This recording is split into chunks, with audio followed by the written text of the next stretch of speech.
How y'all doing? Familiar faces? Oh, there we go. How many times is your first time? Raise your hand. I love that, man. Every week it's like new people. I love that. I'm a little late. I apologize. With me, I have my friends Brent and Adam from Mississippi. They're going to be on the panel with me today.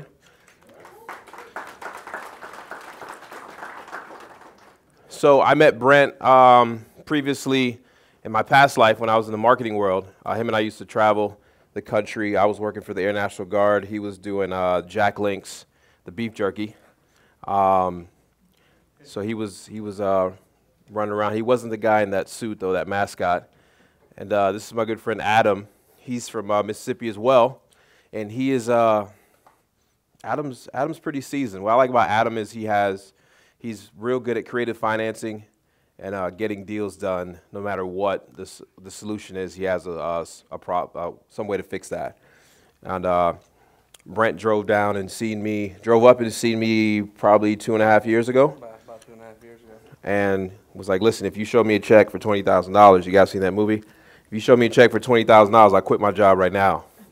And he's been rocking and rolling ever since, and they did about $1 million last year, wholesaling and rentals and stuff. So I don't really have a particular topic. Just go for it. Yes? Are there any cash buyers in the house tonight? Yeah, we do that. So if you're a cash buyer, raise your hand. Okay. You have anything in Mississippi? I buy cash, right?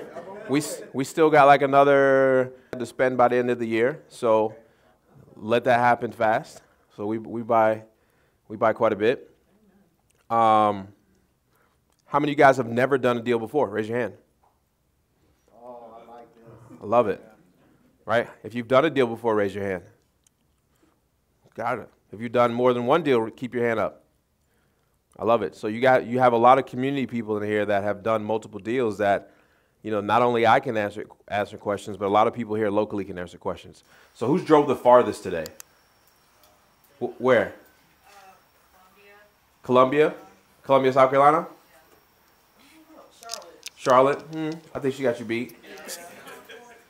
Concord? VA? What part of VA? Okay. Richmond? Richmond's about 4 hours, 4.5? Okay. Well, I appreciate you taking that drive and coming down and spending some one-on-one time with me. This is a smaller crowd than we usually have, and it's pretty good. That way we can answer everybody's questions. Don't be afraid to ask questions, right? Because this is your time to ask questions. There's no such thing as a stupid question. You got people that have never done deals, and you've got people that's done multiple deals. And then you have a panel that's done hundreds of deals, right? My man back there, I remember you from last month, but you ready to fire away? I'm ready. Let's go. You said you had how much to spend for the years out? Yeah. Deal you want? You got a deal? It's him, Raleigh. I love that. Speak to Shannon. Shannon in the back, she leads, all the leads funnel through her, so she's the bottleneck. And then once they go through vetting, then they come out to underwriting, and then we purchase them. Cool. Thank you. Yes, ma'am. And on property where a person's deceased and there are no immediate heirs and there's property that's just sitting, holding. How do you find? So the question, I believe, is you said there's an heir, somebody's passed away, and there's 0 heirs that you can find. Immediate heirs. No immediate so heirs. they're like extended family. How do you Yeah. Check the tax assessor's website, see who's been paying the taxes. Nobody. If nobody's been paying the taxes, then you need to go pay the taxes. Well, here's another thing you can do too.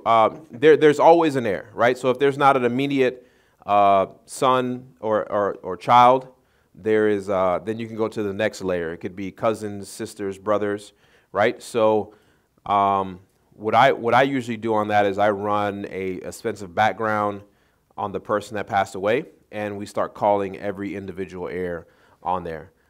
So if you need help with that, get with Shannon.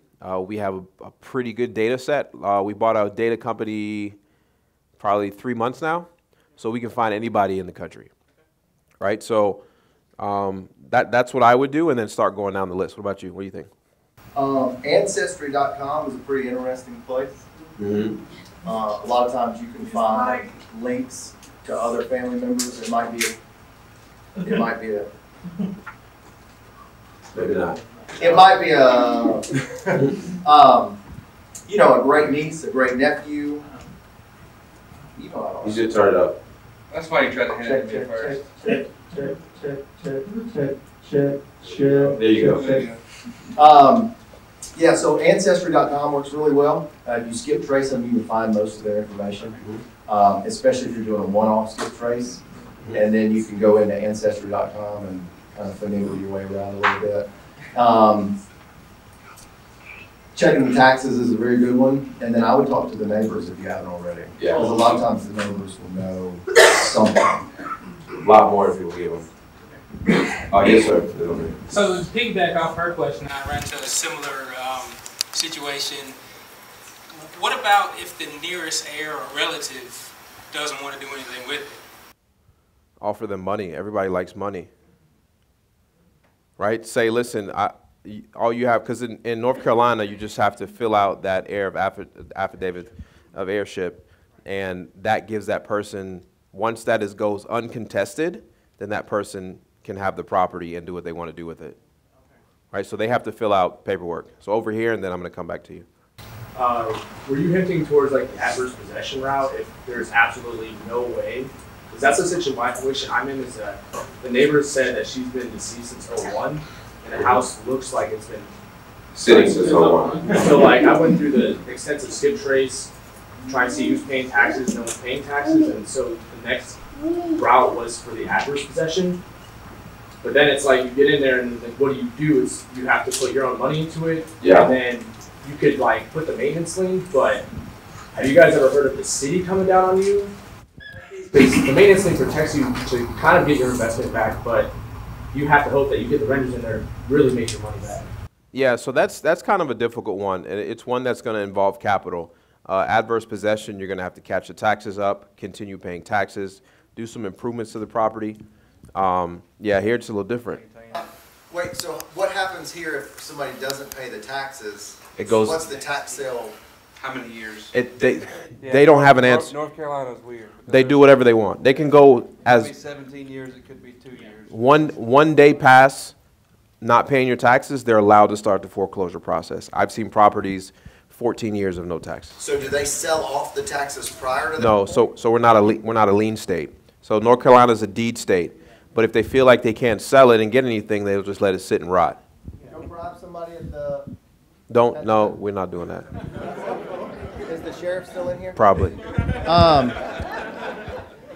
Let me say that again for the record.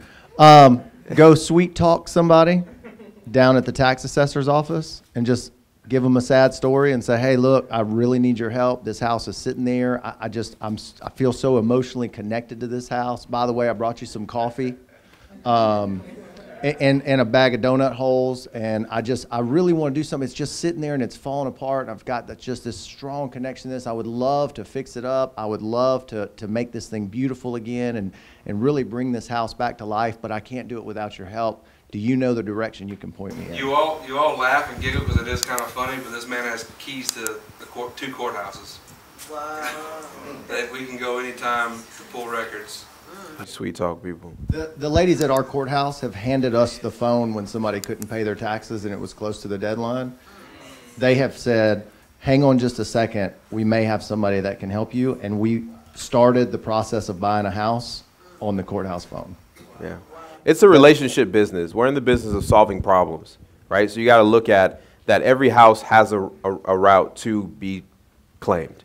And you just have to kind of spend that time. Do you know how long adverse possession is in North Carolina? 20 years, man. I think it's 2021. Within 7 years, you can appeal to the court. Okay. I talked to the tax assessors. They weren't even money hungry. They're like, come up with something and make it happen. And so I was advised $100 will do, and then I just slowly chip away. It doesn't have to be a set $1,000 a month or a set $50 a month. It's just make an attempt. But you have to put PWC or whatever your electricity is so the time starts. You can't just change locks and say, well, it's starting today. It's a 7:20. Most likely, most of the time 20, but 7 miracles have happened. Yeah, I mean, adverse possession is a risky thing to do. It can happen. I had a friend that just scored like a $200,000 wholesale deal by stepping in an adverse possession and then going to the actual heir of the property and then taking it back fully renovated, right? So it's a way to do it. Just do it. The neighbors, they're like, she had nobody. And so I was like, okay, still extensive skip trace, and then even paid more to find out more just to come up with the same answer. So Do you have a good relationship with the neighbors? Now I have. One of them's the neighborhood watch leaders, so it's They want it cleaned up. So just imagine if the neighborhood watch leader came down to the tax assessor's office with you.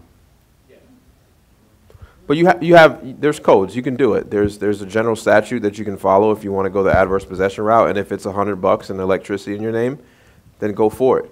You know, I'll see you in 7 years. Let me know what happens. Yes, sir. So do you own it at that point? I mean, Once you make that appeal to the court and they decide that if they went through everything, their process, it's going to cost some money. But yeah, you do. It's called adverse possession. Yes, sir. Adam Brent, thanks for coming, guys. Max, thanks for having us. Absolutely. I work for the post office. Oh, love it. One of my questions is, what would you do if you guys work for the post office? Like, I have a deal machine app, and I talk to my coworkers all the time. You talk to them, and they're ready to go, but then after a while, it's kind of like they don't do it anymore. Yeah. So what would you guys do? I would keep beating the dead horse, right? It's like, hey, look, I'll give you $500. I'll give you $1,000 for every house. You find that I can buy, just sign up under here goes the link, sign up for Deal Machine, take a picture of these. And in those situations, people are motivated by money in the beginning, right? They're like, oh, wow, you're going to give me money. And then, 2 weeks of taking pictures, you don't say anything. Give them updates of what's going on, right? Call them, say, hey, look, I seen you added this property, or whenever you see them in the break room at work or whatever, I seen you added this property. I've sent out a letter. I've tried to reach out to the thing. I'm still working on it. I'll let you know any updates as soon as it comes. That open line of communication still gives them hope. And once you pay that first coworker, it's wildfire after that. But if you need to find the information faster, Shannon can help you go beyond an actual postcard, or you can try to skip trace it yourself and find that person. Do you run a route? I do. Okay. Do you have the option to switch up your routes? No, I'm on a regular, so I keep the same route, and my route is $250,000 to $500,000 houses, and the realtors are all over that place. Yeah, we know several of them that literally they've taken different routes. Yeah. Just because they got one check. Next thing you know, they're like, I ain't worried about telling everybody else. I'm gonna get them all. I got my station manager because I did do a deal with one of my coworkers. He put some money on a rehab that I was working on, and I'm trying to get him to kind of spread the word for me. That's pretty much all I got. How many were they sending to you when you were, when you got the most leads in any given week? How many was it? Well, one guy sent like 4 or 5, and 2 other guys sent like 8, but everybody else was sending a house and it doesn't really fit. So what I thought about doing was getting like 5 or 6 houses from my Deal Machine app and show them what type of housing we're looking for, just print it out and send it to everybody in my station. Baby steps. Yeah, training them is good, set the expectations, but if you've got it in the budget, you may want to entice them by paying them $2 for every vetted lead, and $500 every time you close one. Even if it's just, because you got to think, just an extra, if they pick up 20 houses in 1 week, that's an extra $40 that pays for lunch. And they get a little bit of that immediate, and for a post office, that's something they're doing anyway. Yeah. Like, they're not doing anything really extra except for taking a picture. Yeah, go ahead. So my question's on probate. So I've been trying to figure a way to get those leads quicker and streamline. So foreclosures, I found a way to do that. Probate, the only way I've found so far is you got to go down to the courthouse and they just bring stacks at a time. Yeah. Is there a faster way to do that? Before I started telling everybody to go to the probate, you can actually walk back there. You can walk back in that file room and then just start taking pictures. You can do 200 in a day, or I used to pay somebody to go back there. But I think, as I told people that, hey, you can go to the probate office and get deals, they're very particular about their files being in orders. And if people take that, if people abuse that power, then they took it away. So I'm assuming somebody abuse that power. They told me, like, I go there and they said, well, we'll just bring you 10. Yeah, they started that because somebody did that. But is there a faster way to where somebody is not physically just being there flipping? Yeah, so you can go to the computers and look up probates. It's difficult. You have to learn that old computer system, but you can do it that way too. The computers are free. They're in the are you talking about for Forsyth?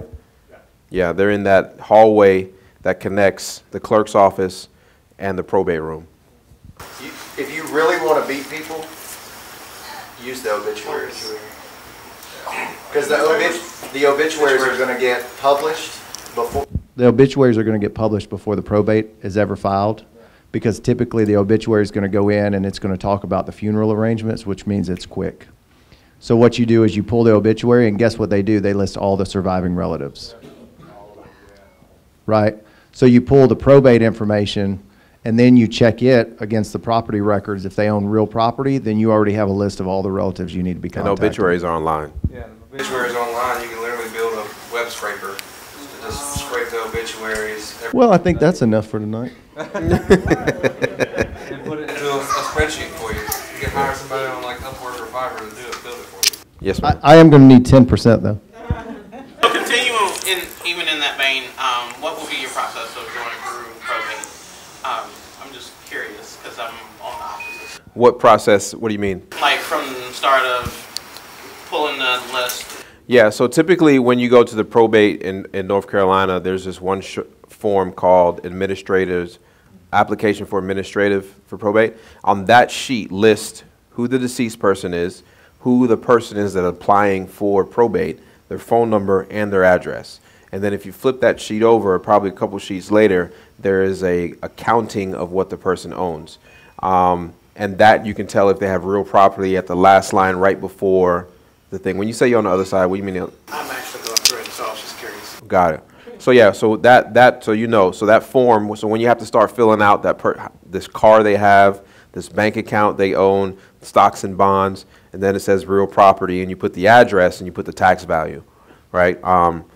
That is when you call somebody and say, hey, are you interested in selling the property at blah, blah, blah, and they'll be like, how do you know, or what do you know? Well, I'm just calling concerned to see if you have it, if you are interested in selling. It's just a real.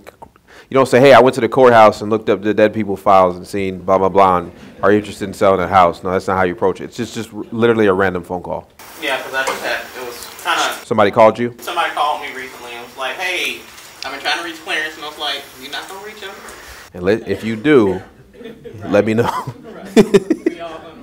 Yeah, a lot of stuff going on, right?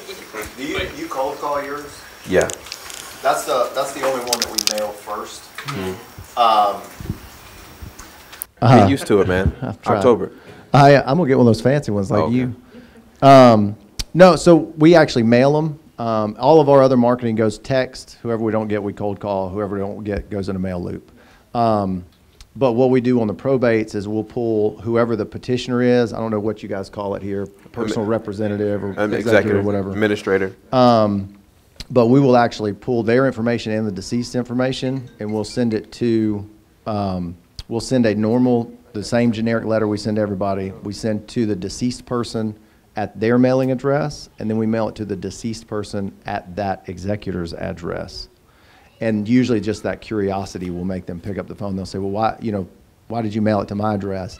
And I just say, look, we found that after dealing with a bunch of return mail and things like that, it's best if we just pull up a list of possible addresses and blast them out. Is it something you're interested in selling? And then they're going to say, they passed away, and you're, oh my gosh, I'm so sorry. And if now's not a good time, I totally understand, but it is, or they wouldn't call you. And there's two trains of thought to that. There's some people who there are some people who say get it right out of the way, and I don't feel like either or is the right way. It's whatever you're the most comfortable with. For me, I don't like to bring up touchy situations. I'm not comfortable talking about it. I want them to talk about it. So, but there are some people who, hey, we're so sorry about your loss, yada, yada, yada. And I know people that do extremely well sending that type of mailer out or sending that kind of type of message out. Just for me personally, that's my preference. That's how I would like to be contacted versus knowing somebody's been digging through my business. Can I say one thing real quick? Raise your hand again if y'all are not done a deal. Okay, so something very, very important to remember is that There's some things in this business that you need to do a specific way. The vast majority is not what's right, it's what's right for you. So it's very important. You need to take in all the information just like that. Like Max does his a little bit different. We do ours a little bit different. The next person might do theirs a little bit different. Learn from all those people and take them. Yours might be one of them. It might be a combination of 2 or 3 of them. Find your own way. Find what works for you. Yeah, we typically don't change. Our phone call is very much the same all the time. We don't try to say, oh, we saw this, or hey, we saw you in foreclosure, hey, we saw you at the probate office. We make it very random all the way through. I mean, you can even start the phone call conversation by saying, hey, my partner asked me to follow up with you on offer that he sent you on a property that you own on 123 Main Street or on Main Street. And they're like, no, I didn't talk to your partner. Oh, well, I must have got the wrong number. Yeah, we left an offer with a gentleman or a lady for a house on Main Street. Well, I do own a house on Main Street. Well, are you interested in selling? So you just different ways to approach it. There's all different types of ways to do it. You just want to break that barrier down of a cold call the best way you possibly can. Yes, ma'am. Hello everyone, I'm Diana. So I got really excited recently. I got like my first lead, the phone rang. The lady, I went to go meet her and she had a tenant in the property, and the tenant would not let us in the property to actually see the house. And she was just very like rude, and she just wouldn't let us in. And so we scheduled another time for us to come back, and the owner left her like a notice saying we're gonna come back on this day at a certain time. This is your notice, and then we come back a second time, she doesn't let us in again. So like, what would you do in that situation? Like, would you sign? Ask for a discount? Yeah, so I do the same thing. We're closing on a house on the 3rd where he had a tenant for 13 years, and I closed this one over the phone, and it was, hey, I don't really want to disturb my tenant. Is there any other way we can do this? Absolutely, there's another way we can do this. Well, I can buy this property and never see it, but this is my never see it price, right? Right? Because typically I'm gonna go thinking worst case scenario in my head. Okay, boom. This was a 3-2 condominium. Most it's gonna take is $20,000 to fix it up. All right, boom. That's my price. We don't have to disturb your tenant. All I gotta verify is that they moved out. Once they move out, I will purchase it. And if you get a good enough discount, pass that discount on to your flipper, and he's gonna enjoy the discount as well. Well, one thing, so I have an insurance license, so it's very easy for me. And a lot of times what we'll do in that situation is they'll say, hey, I've got an insurance guy coming by to walk through the property, right? Sounds normal. I'm an insurance guy, so we're not lying. They didn't say I was there to do insurance. They just said they had an insurance guy coming through. If you don't have an insurance license, one of the things that you can do is, let's say in that case, the seller could have said, hey, I've got a friend of mine. She's going to come by and look at the house. She needs to get an idea of any repairs that it needs. So if you can think of anything, go ahead and write them down. Make sure to point them out when she gets there. And then it's not, because tenants always want stuff fixed. So that's a good route to go. Hey, I'm going to send a contractor by. They're going to take notes on anything that needs to be fixed, and we're going to get some repair estimates. And they're going to know everything that's wrong. Yeah, I'll tell you everything. Excited to tell you. Yeah. Yes, ma'am. Hello. Glad you're here. I'm Tanya. So our business is consisting of myself, my husband, and my 18-year-old daughter. I was thinking about getting a notary license. Would I be able to do the notary even though it's under us, or no? You couldn't notarize your own signature. Okay. You can notarize somebody else's signature. Okay. But you can't notarize your own. Because I was thinking if the paperwork was under like my husband or my daughter, that I can notarize it. I know. No. I'm thinking Mississippi. And I know in Mississippi you can't notarize your significant others. Well, if it's your husband or my wife. My wife's a notary. So what advantage do you think getting a notary license would give you? Yeah. Not paying so much for a notary. It's $5. Or go to your bank, it's free. Okay. Yeah, I wouldn't waste the time. Yeah. I don't think the time, I'd spend that time and energy going to find another deal. Yeah. Okay. Thank you. Yes, ma'am. Hi, my name is Jayla, and my question consists of filling out a purchase agreement. Okay, so say that you want to finalize or close in your LLC. Do you put your personal name on the purchase agreement, or are you putting your LLC down on the purchase agreement? LLC always. Yeah, so my name is never on any contract except for the signature. Because I'm a member of the LLC and I have signing rights, so I can sign on behalf of the LLC, committing them to that property. Even if you're assigning it?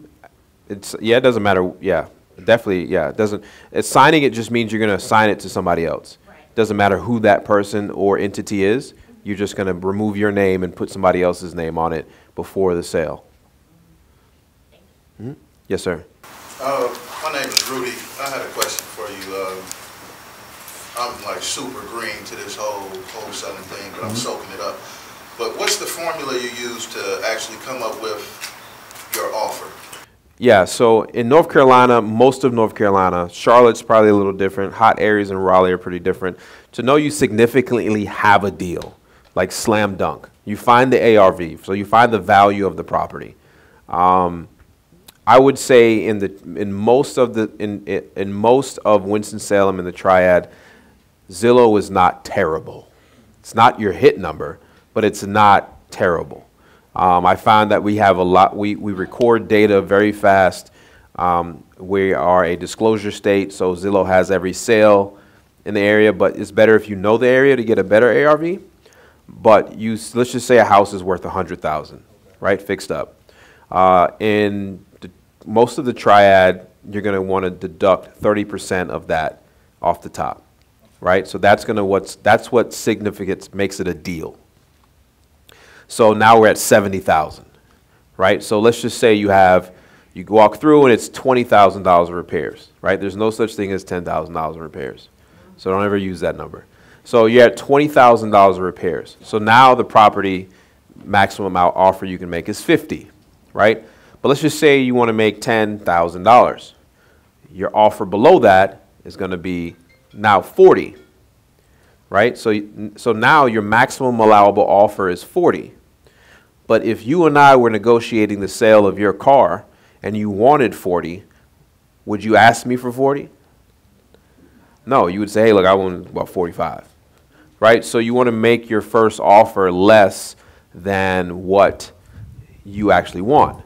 Because if they take that lower offer, great, you just built in more money. Now you're getting $15,000, Simon, instead of a 10, right? So that's typically how it goes. You're going to have the after repair value, then you're going to minus whatever percentage, right? So some markets it could be just only 20%. What is that percentage? It's just what makes it a deal, right?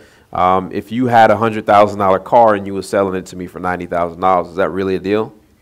No. But if you were selling me a $100,000 car for 70 grand and it need no repairs, that sounds like a deal. So that's what makes it a deal. It builds in closing costs, holding costs for the buyer, all that type of stuff, just to make it consider a deal, right? So you don't get excited on 10% coupons, 20% coupons, not really, right? 30, I'm getting close, right? Exactly. 50, we got a deal.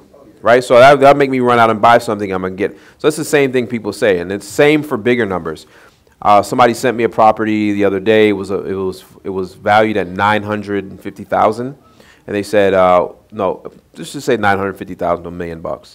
They're like, we'll sell it to you for $790. I was like, you kidding me? That's not a discount.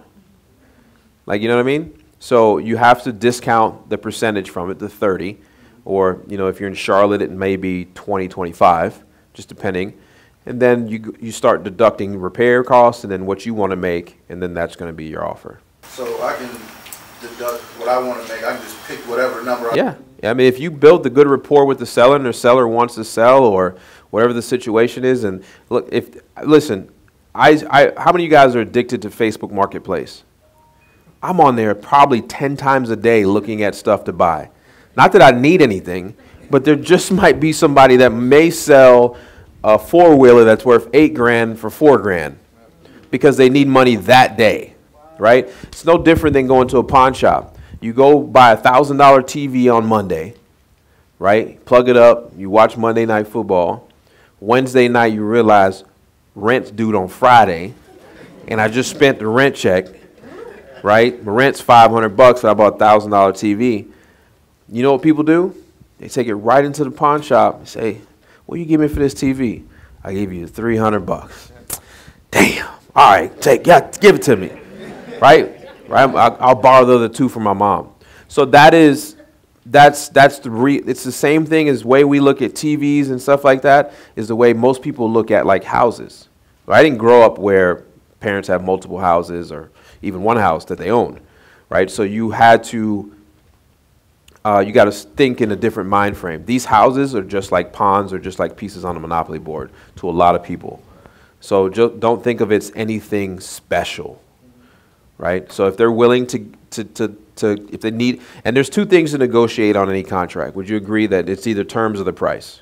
Oh, yeah. Yeah. So yeah. So you can't have both, right? So if you want the high price, then I'm going to pick my terms. And terms mean I give you X amount up front, payments in the back end, or if you want it fast, well, the price just went down. That's a good analogy. I should. It's a seesaw. Yeah. That's a Leon special. Yeah. He So said you're trying to play on both sides at the same time. And that's no fun for anybody. yeah. So you get what I'm saying? So if somebody comes to you and say, look, man, called your bandit sign, look, I want to sell my house. I just inherited it. I live in Denver. This house is in Winston-Salem. I ain't been in Winston-Salem in 16 years. This house looked just like it did when I came here for Christmas in 1994. I don't want nothing to do with it. I know that Zillow says it's worth 120. You give me 40,000, I'm out the door on Friday. It happens often, right? So houses are just pawns, just like anything else. Yes, sir. I caught your podcast with the Airbnb arbitrage topic.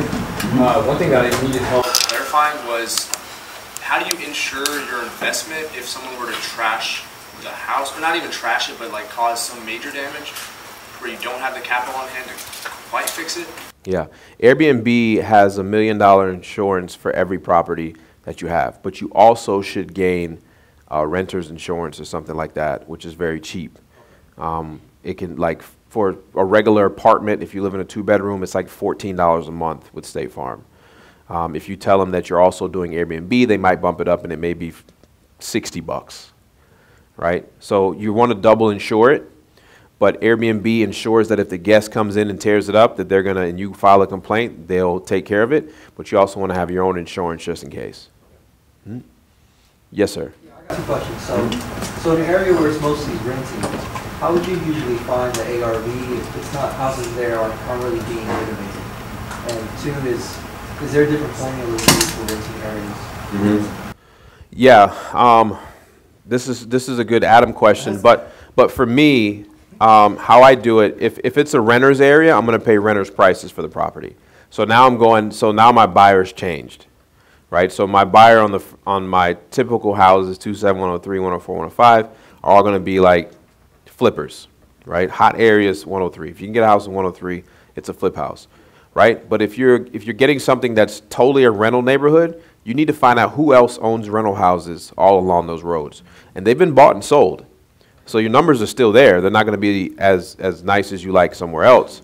But so if they can get a good deal on this house to turn into a rental, they're going to do it, because that's some people's exit strat. Not everybody's a flipper. Yeah. I would say that the biggest thing. Oh yeah. I'm gonna get this figured out before the night's over.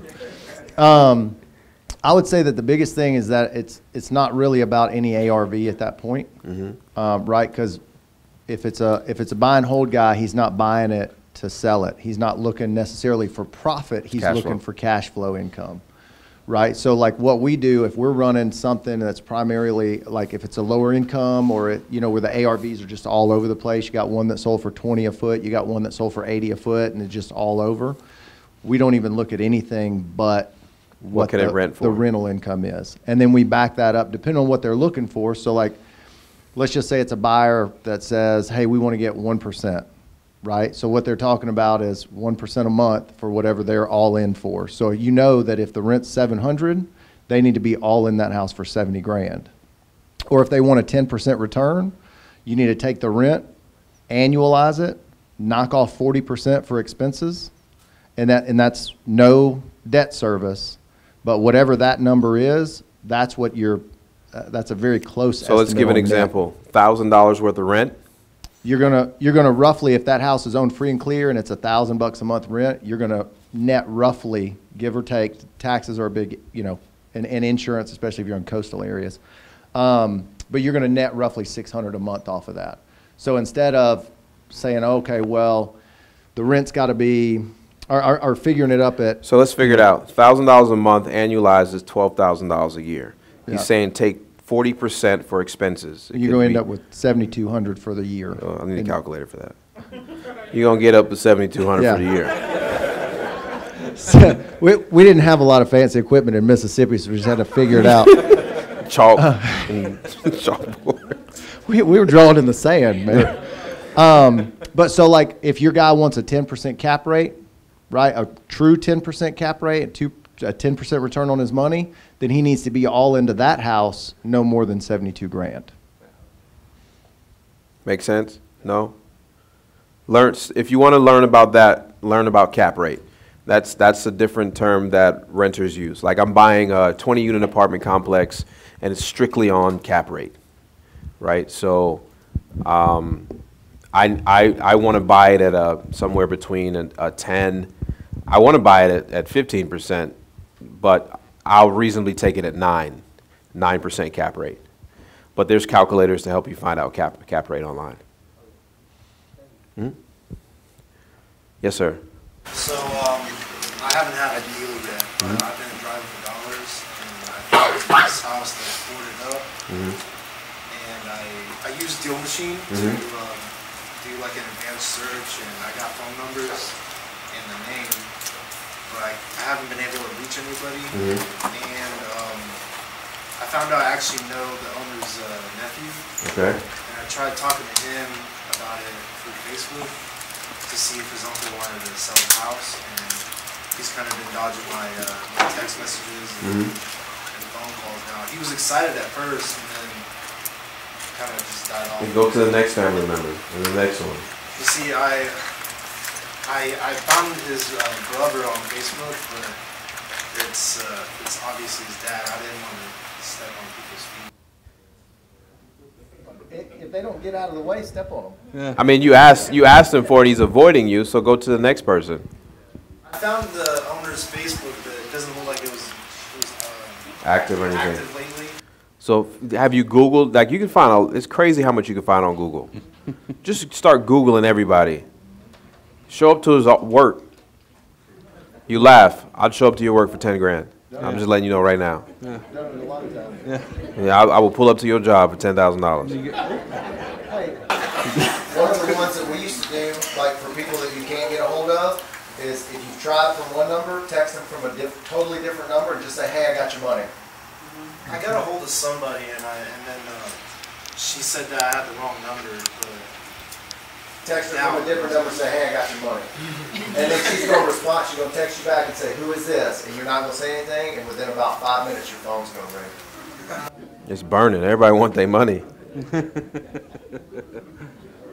Yes, sir. From a standpoint of from working in the finance field, when we have a property that when one of our clients die and we're not able to find their heirs, we use skip tracing sometimes, and if that doesn't work, there's a website. It's called truepeoplesearch.com, and it's just a free website. If you know their name and where they live, you can just put it in, and then you can see their possible relatives. So even if you can't get a hold of the dad or the uncle, you can even go a step farther and look at the cousins or any possible associates that they have. And this is a good way that we use just to try to find somebody. Even if it is just trying to get somebody their money or anything like that. So. Yeah, and I mean, my second deal was, so. I remember that. Yeah, my second deal was a driving for dollars lead, and I couldn't get a hold of the lady. I sent her mail. I tried to call her. So the next thing I did, I was like, this house is perfect. It's in a very nice neighborhood. It was worth about $300 grand, and I was like, this is it. Like, this is gonna be my second one. So I couldn't get a hold of her. I tried everything. The next thing I did was look for next of kin on True People Search. Found that she had two sons. One lived in New York and one lived in South Carolina. So I looked up the one that lived in South Carolina because that's where I was living at the time. So I looked up him, and it said where he lived. I find all kinds of information on him, like where he worked, he worked for the developer, all this other stuff. And turns out I find his Facebook profile. We have a mutual friend. I contact that mutual friend and I say, hey, how well do you know him? And he goes, well, that's my boss's son-in-law. I happen to know the boss because I had a relationship working with them through Jack Links. They distributed our product in hardware stores. So I called him up and I said, hey, next time you see your son-in-law, tell him I'm trying to get in touch with him about this property at this address. Next thing I know, my phone rings, right? So literally, if I know there's a possibility of a sale, like I don't give up, like don't stop just because you can't get a hold of somebody. That's a ridiculous reason to stop. Yeah. Y'all need to look up the definition of relentless. You should be like a shark in water. Absolutely. Yes, sir. I used the deal machine, like the free credits he gave me. Part of the Relentless add-on was the owner's information came back as pretty much clear, but the profile picture that it gave me was odd. So I Facebooked the name, and sure enough, it came up in the favorable area as like someone that had a Facebook. But I stopped, and I was wondering if wanted to reach out in the messenger, but it was odd that Deal Machine had the Facebook profile picture. Would you happen to know if that's one of their ways they pull information, mutual Facebook? Yeah, if you do a I don't know what they call their search, but an advanced search, they're pulling all data points available to that person online. Would you guys just message it at that point, even as your personal? Yeah, I even send like $1 along with the message. Yeah, because there's the other inbox for Facebook. You want to make sure this goes in the real one. So send them $1 with the message. The same opener, hey, I'm trying to get in contact about X property. Yeah. Because you got to think, I've seen people you got to think what you do at your regular W-2 job for the amount of money they pay you now. So what are you willing to do for $10,000, $15,000? You know what I mean? You're not breaking any laws. You're just trying to find a person. Just be relentless. Just keep going. You can't give up. And even if you know it's the person, just keep going. What does help solve that mystery? Are they using Facebook as well? Because I had found myself multiple times when it just came back with...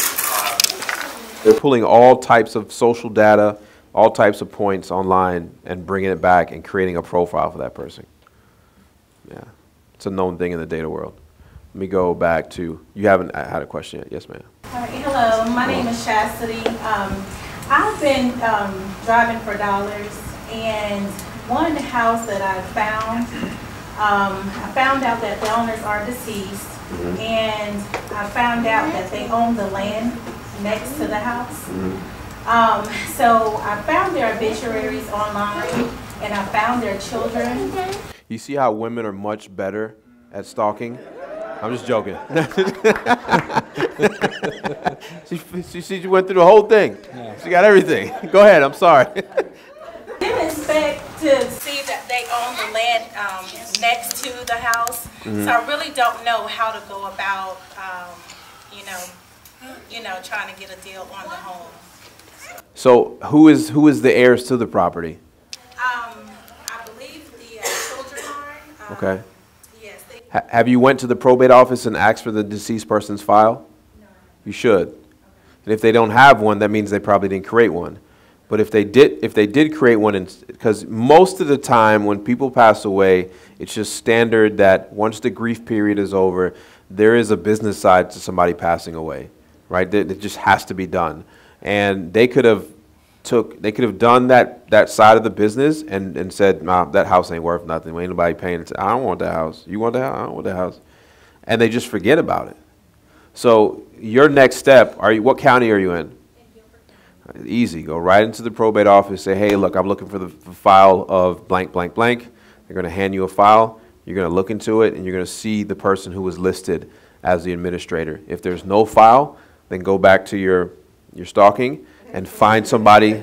Look, I stalk too. Go back to your stalking and find somebody that is the person that you need to speak with. Somebody wants money. You got money for them. Can I make a comment on Yeah, something? absolutely. So, that's why you're here. One thing I want to point out, so especially with so many new people, right? And that's the part that I love. I love being a part of somebody getting their first deal, because that's when everything changes. Just like you say, you're only one deal away, and that's the truth. And it doesn't take many deals. I mean, one deal a month with $8,000 deal size, and you're at $100,000 for the year, right? That's how easy that goes. All of this stuff. It's confusing. It is confusing, and that's why I wanted to say all of this revolves around two things, right? You need to find people to talk to and talk to those people. If it doesn't fall into those two categories, you probably shouldn't be doing it, right? So everything, and I mean, unless you got something to, I mean. No, 100%. All of it. If you're not in front of people, nothing matters. For everybody that is new, a lot of these questions are going kind of deep. And everybody that is asking these questions and how do I do this, how do I do that, the basic thing is, like you said, you need to find those people and talk to them. I mean, that's been the same answer we've been giving for the last 20 minutes. Find them and talk to them. So whatever it takes to find them and talk to them. I don't care what the situation is, probate, foreclosure, I don't care. Find them and talk to them. Once you get to that point, everything is worked out through the attorney's side. Right? You say, oh, great, you want to sell the house? Great, put it on the contract, take it to the attorney. That ain't the owner. Okay, let's go find the owner. Most of that is, every of these difficult questions you're going to find out once you do a title search, and you're going to go solve more problems. You keep solving problems until that check comes. Yeah, definitely one thing not to do is if you get a deal under contract and it's a good deal and there's issues and there's titles and there's liens and there's judgments, don't give up on it. I love those. Call somebody that, I mean, if you're here locally, call somebody on Max's team, right? Like, don't be so greedy to think that you have to do everything by yourself because you want all the money when you can't get the deal done because you've never been through that process before. Lean on somebody. Investing is a team sport, so the more people that you have in your network, if you've got a good attorney that you know, a good realtor that you know, a good contractor that you know, right? If you know somebody that can dispo a house real easy, lean on those people because that right there, everyone's going to be making more money together, and it's a lot more fun that way versus going, well, I got this deal, I'm going to figure it out all by myself. Nobody else is touching it. It's mine. Like it happens all the time where like they want to call and like want me to help, but they don't want to give me anything for my time, my help. It's like, well, look, I'm happy to help you and point you in a direction, but I'm not. It's going to take some work. That's about all I'm going to. Yeah, I'll tell you which way it's going to go, or I can just help you. Everybody remember going to recess, right? No. Everybody remember that? I dropped out of elementary school. Really? I don't like playing games. Oh, you should have been in Mississippi after the 6th grade was done anyway. So everybody remembers recess back in the day, right? You remember that one kid that brought his ball to school and didn't let anybody play with it? Just sitting there though. How much fun did he have? Right? Those things aren't any fun without somebody else. Have you done deals by yourself? Yeah. Have you done deals with people? Oh, yeah, in this room. All of them. We've done deals out of here where we've bought deals from people. It was their first deal. I love those. Yeah. I will take a deal partnered with somebody before I'll do one by myself. Yeah, I'll take half of something over 100%. Like I said, all of a grape or half of a watermelon. Yeah. Back in the corner. Yes, sir. It's glad you just touched on that because I got a question for you. Is there a certain dollar figure for the back end payout that would entice you enough to do a JV? Typically, I mean, the industry is like if you're going to do a JV with somebody, they've been helpful for you. Standard is 50%, but I've taken less. Okay. I've done flat. It's just kind of it's a negotiation. Okay. Yeah. See, Shannon. It's a negotiation, and I typically base things just based on what my time's going to be. If it's like, hey, I got a contract, it's a smoking deal, I don't have a buyer for it, and all I got to do is make one phone call because I know who's going to buy it, then give me 20%.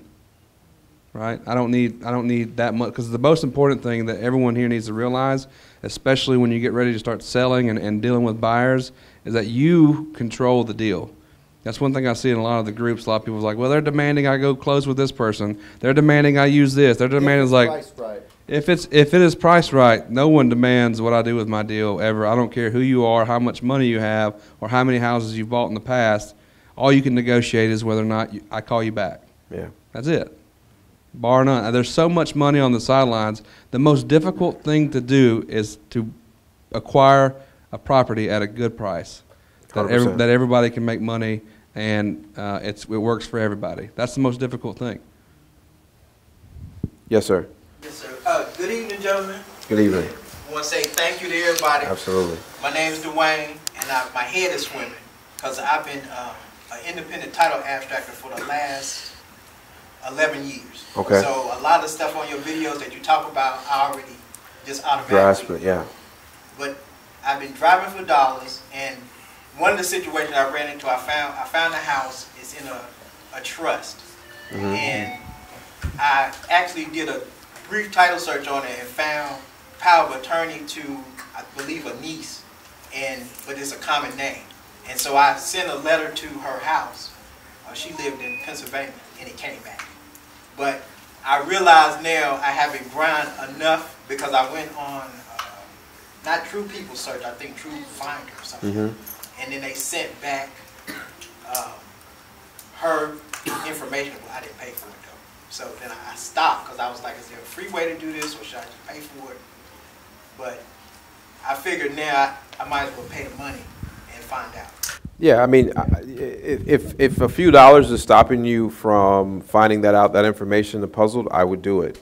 You know, as somebody that knows about titles and stuff like that, you know that it's every time you go do a title work, it's a puzzle in itself to putting the pieces together. I had another question. Yeah. Can I add one thing to that? Yes, sir. Yes, sir. So as long as it's not somebody like us buying the property, and I say that because we do stuff like that specifically to throw everybody off, right? But if for the normal person that's putting it into a trust for estate purposes or whatever, what you need to do is go type into True People Search the last individual that owned the house. They usually bought it and then transferred it. And then they transferred it in. So you search the last individual that had it, and then see if in their relatives you see anybody that's listed as a trustee or a beneficiary or anything like that, because then you know you're matching up with the right one. Yeah, a lot of people move. See, we buy directly in a trust, so you will never know that we acquired it because the person previous to that was the real owner, and then we buy it directly into a trust. You will never see us buy it and then transfer it into a trust. Thank you. The other question is I came here to network with cash buyers, but I have a question for any three of you. Would you be interested in, I guess, investing or helping with developing, what's it called, workplace residential area? The reason why I'm asking is because my family owns land, and we were trying to sell it commercially in Guilford County. We got shot down. So my youngest sister and I are planning to do a play residential, about 20 houses or so. So like a multi-use like apartment with work, like place underneath it. Is it zoned that way? It's zoned residential and light industrial right now. Was it R6, R7, R8, you know? Okay. Okay. It all depends, right? Anything if I don't do new construction. I mean, like, we do some new construction, but it's very selective. I don't like the development side. And I say this totally unbiased because I'm out. Like, all my stuff's in Mississippi. Gotcha. Yeah. But as far as me personally, again, Mississippi, I'm a very simple person. And I like those low-hanging fruit, sure enough deals. If just hell and high water come at the same time, I want to be able to come out clean on the other side. Yeah. Have you talked to any developers around there? Not yet. Yeah. I think that'd be your first shot. Anybody that's building close by, is it close to the pop? I don't. I'm not real familiar with Guilford that much. Okay. It's a property like right beside the property that's already Developed? How many acres? 20.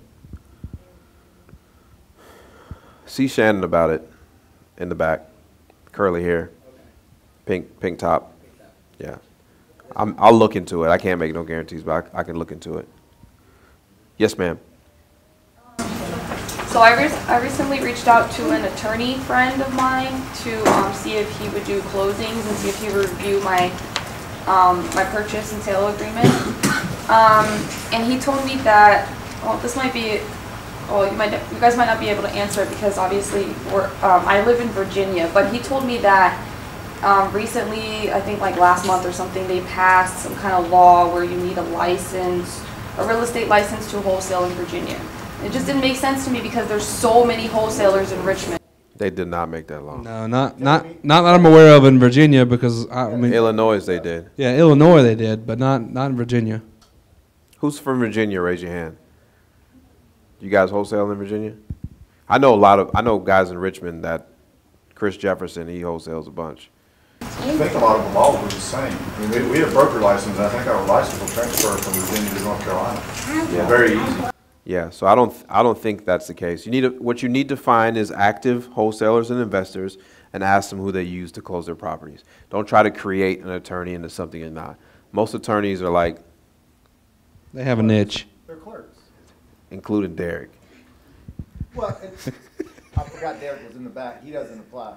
No, he does apply. But that's the truth of it. So you got to understand is that most people in every industry just clerk, right? Y'all know what I mean by that? Like, have you ever gone to a car dealership and you had that car salesman that was just good, like really, really good, had you in that car and you were driving away with a smile on your face and didn't even realize you overpaid till your first bill came due. And then you go to Best Buy. Is there something I can help you with? Let me know if you need anything. Right? Most people and most attorneys, most bankers, all those guys just clerk. Most of the people that get into wholesaling are going to do the same thing. They're going to try to be order takers. You got to find somebody that is as ambitious and motivated as you are. Yeah. I've went through a lot of attorneys to find a few select good ones. A lot of them. Britt found one so good he married her. Yeah. Yes, sir. So I just recently had a deal to fall out on the day of closing because the buyer, she brought an inspector by the property, and it was pretty much like she didn't have the actual funds to, for all the repairs that was needed for the property from what the inspector told her. So, because it was around like 30,000, that's what I came up with, around 30,000, because I pretty much used like the normal formula to estimate the repairs of the house. So I'm just thinking, like, before I actually like submit an offer to the seller, like, should I bring like an inspector by or something? You just took all of a grape. You took all of a grape. You didn't call nobody for help.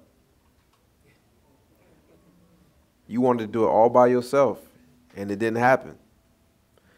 You know other people that can help you do that. Within your community, other wholesalers you could have called.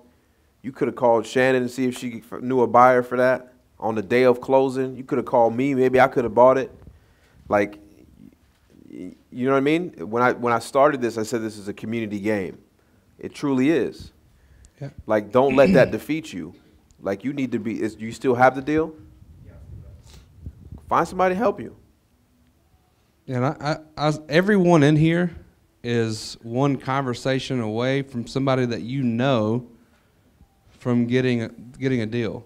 Like, I guarantee you, you have not told everybody that's in your circle what you're doing and how they can help. No one in this room has done that. I can promise you. I know I have. We have like a monthly newsletter that goes out to everybody. Hey, here's what we're doing. I'm not talking about other investors. I'm talking about people in our family, people in our friend circle. That's how everyone needs to know what you're doing and how they can help and how you can help them, right? So you can talk about giving them a free flat screen TV or $500 or $1,000 or whatever, right? Once you build that inner circle, if everyone knows what you're doing and how they can help you, you'll have an army of people who are dying just to help you because they want to see you succeed to begin with because they're already in your inner circle. And then match that with tell everyone that you come across. I call it the 3-foot rule, right? So if I'm at a gas station and somebody pulls up next to me and they're pumping gas, well, I can pretty much reach out and touch them and they're going to be in my vicinity for more than a minute. I'm going to tell them, hey, what's going on, man? My name's Brent.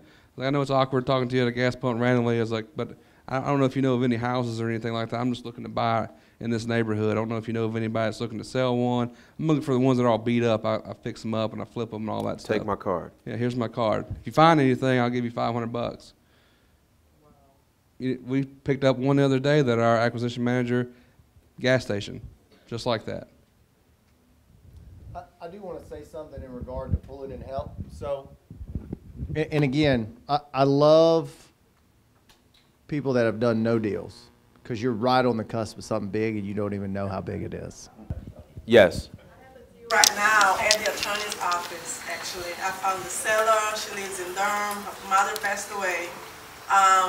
She said she had a will, but it has not been recorded at the clerk's office. So the buyer already put the EMG, and the attorney started the title search, and then he said that she needs to open up probate because the will has not been recorded. Nothing proves that she owns her mother's house. So she is willing. She already came from Durham. She got everything started. How do I secure my buyer? You give the money back to the buyer. You're going to go through a little process that's going to take some time. How long has the person passed away? So you're past 2 years, so you're going to be a little bit short of time.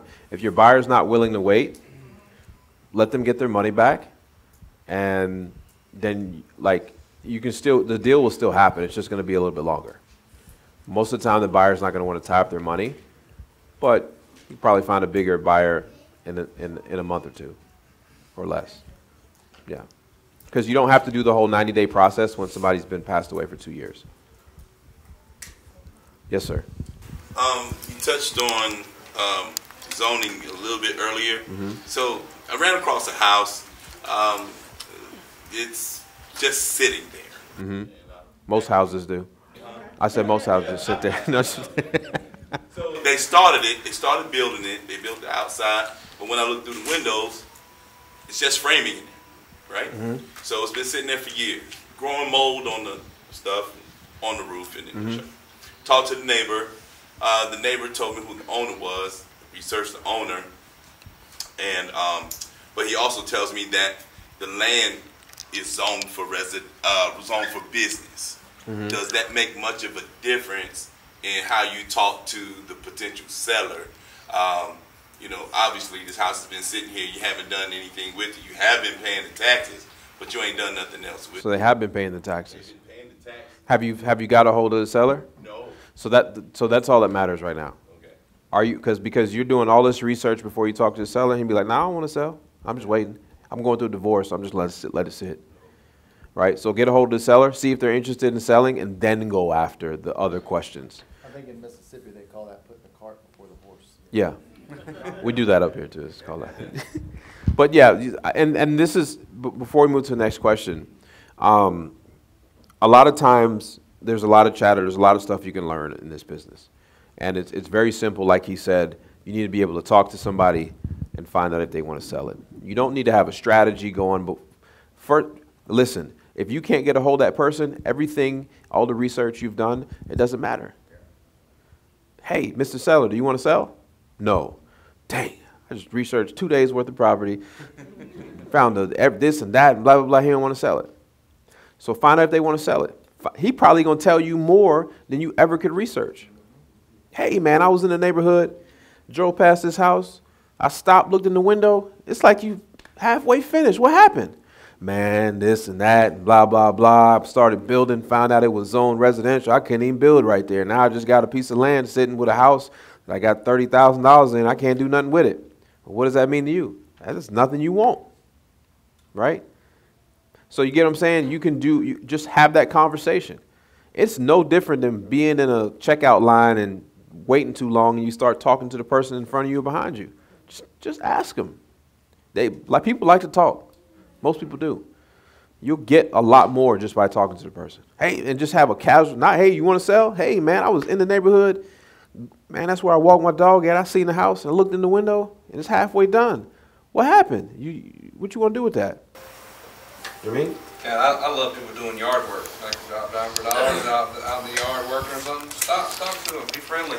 Hey, just driving around the neighborhood. You don't know of any houses around here that need to be fixed up on, any eyesores that you're tired of. They'll tell you everything about it. Guess what you can ask? If you see people outside, say, how do you like the neighborhood? Right? One or two things is going to happen. Oh, it's real nice, except for which house? Right? If they say, oh, I can't wait to move. Good, let's sit down and talk about it. Yes, sir. The way I start most conversations, I start picking on people. I play off of what I see. Like if you got like today, I started cracking on this guy. He had a Broncos cap on. I don't really have a team, but you know the Broncos were the worst team ever. When I mentioned it, he's like, "Yeah, man, we ain't doing no good this year." Like, well, you know, I just play off of what I see. That's the most important part of the conversation. Just FYI for all the new folks, sellers don't really care about sticks, bricks, and dirt, and neither should you. It's all about getting through building a rapport. and building a rapport. We actually did, we went through a couple phone calls, like just what I would consider a typical first contact. 85% had nothing to do with the house. And you should be talking less on the phone and listening more. You should ask open-ended questions that get you more. Like we use CallRail, so I can see where it says agent or I forget what the other thing is, caller. And it'll say that the agent talked 40% and the caller spoke 60. Then I know that's a good phone call. That's the one I need to listen. If it's reverse, it was a bad phone call. Yes, ma'am. I'm Tiffany from Atlanta. How you guys? Doing well. You drove from Atlanta? Yeah. So I think that's the furthest so far. Yeah. If you'll give us your address, I'm sorry? we'll send you something. Okay, cool. Yeah. Thank you, guys. I don't know. I need to talk to you, find out what you need. Right? Hey, that's a perfect example of what you do in the seller's house. Okay. Right? I'm not going to assume I know what you need. Let's talk in a minute and let me make a suggestion. Hey, what's your offer? Huh? I don't know yet. I don't know. What do you need? Okay, so I'll do my best to get you what you need. I work at the commissioner's office in Atlanta, and it's delinquent taxes, and I've learned a lot about tax sales, and I've purchased a lot of properties and land in other states at tax sale in St. Louis and in Memphis, Tennessee. Okay. Now I have homes that I have people renting in, renters in the homes, but the land parcels that I have, I really don't know what to do with them.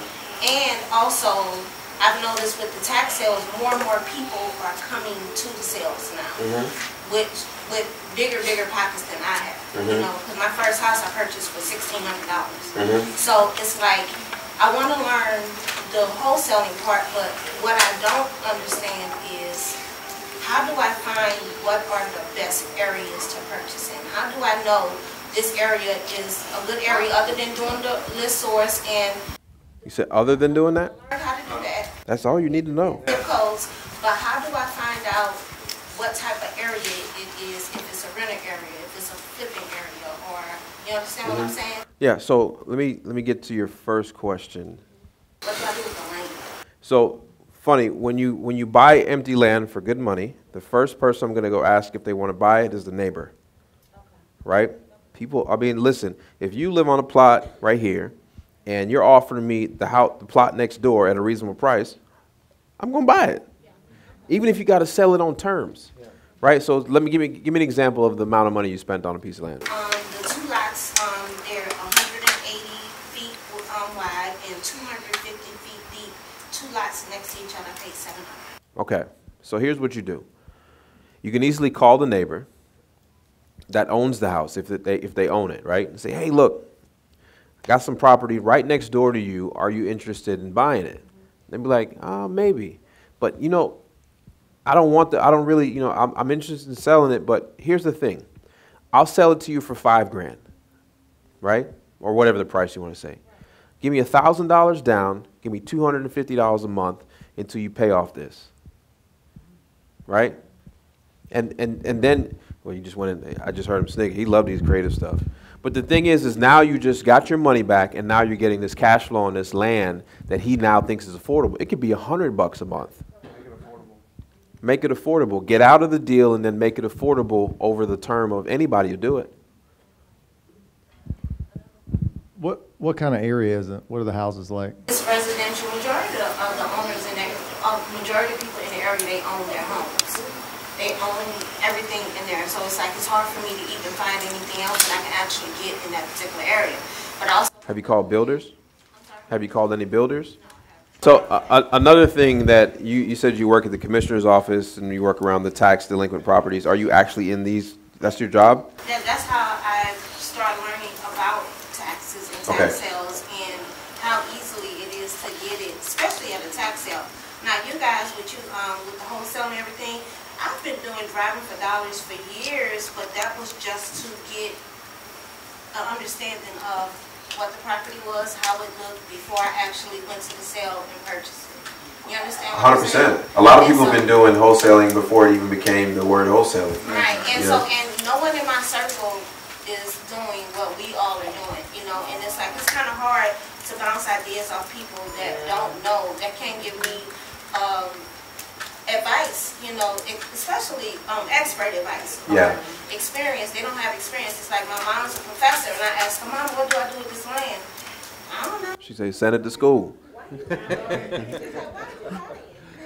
So here's what I would say. If this doesn't conflict with your job at all, if you know the properties that are coming up for sale, in the state of North Carolina, the person owns that property all the way up to the sale and then all the way 10 days till it's confirmed by a clerk, right? So what you need to do is be a problem solver. So if you realize that, let's just say a property is worth 50 grand and $17,000 in taxes is owed, you need to get there before the tax sales happen, right? So you need to say, hey, Mr. Seller, I see you own this house worth 50, you don't say that. I see you own this house. It looks like you're about to go to the tax sale. Are you interested? Don't say that, but are you interested in buying? Are you interested in selling, right? And if they say yes, well, and you know the numbers. Well, you owe 17, so the city ain't gonna take less than 17. How about I give you $20,000? I'm gonna put $2,000 in your pocket, and I'm gonna pay off this lien here, and I'm going to fix the property up. And then all you can do is offer the property to somebody else. The numbers may not work for flip, but you get what I'm saying. The point is you need to get there before the get there gets there, right? So that's one way how you can use your job to your advantage, because you can see what's coming down the pipeline. And I've been doing that, Max. It's just what I've been doing lately is having my son contact them. Of course. Conflict. Yeah, because I don't want any issues with it.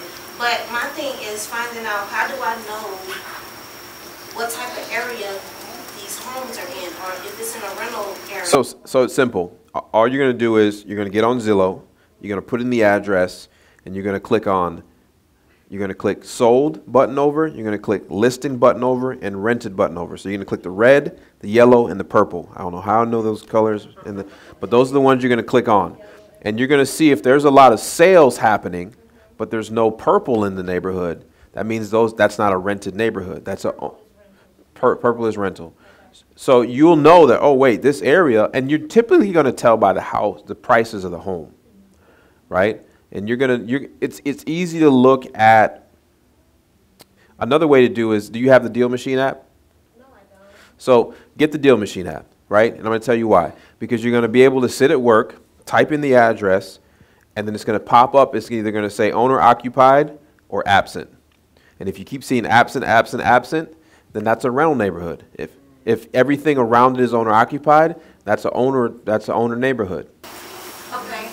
Also, one more question. You know, in every county they have the newspaper that come out with the pre-foreclosures. Everything's going to come up like 4 weeks prior to the sale.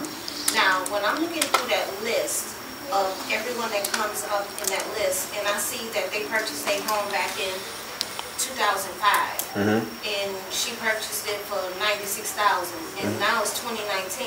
Can I just automatically assume that that's a bunch of equity that's still in that home, that's in that particular home, and those would be one of those people that I definitely need to speak with because of the fact that they purchased it so long ago for such a little amount compared to today's price? Yeah. So in our office we use PropStream. You can go to maxpropertydata.com and get the 7-day free trial, but it's going to tell you the estimated equity balance. It's going to also show you any loans that were taken out on the property, whether it's just have one or they went and got another one. But yes, the first thing you're going to do is assume. But beyond that, it goes to where we are over here. You already know that this is coming down. You got 14 days, whatever. So so it's printed in the newspaper 14 days. How soon do you see it before then? 30 days. I could see it. Actually, I could see 2020 right now. Man, I'm about to be your friend. Where you live at again? I'm about to roll down to Atlanta. I'll be in Atlanta. I get back from Portland, Maine on Sunday. I'll be in Atlanta on Monday. No. Just that I'm going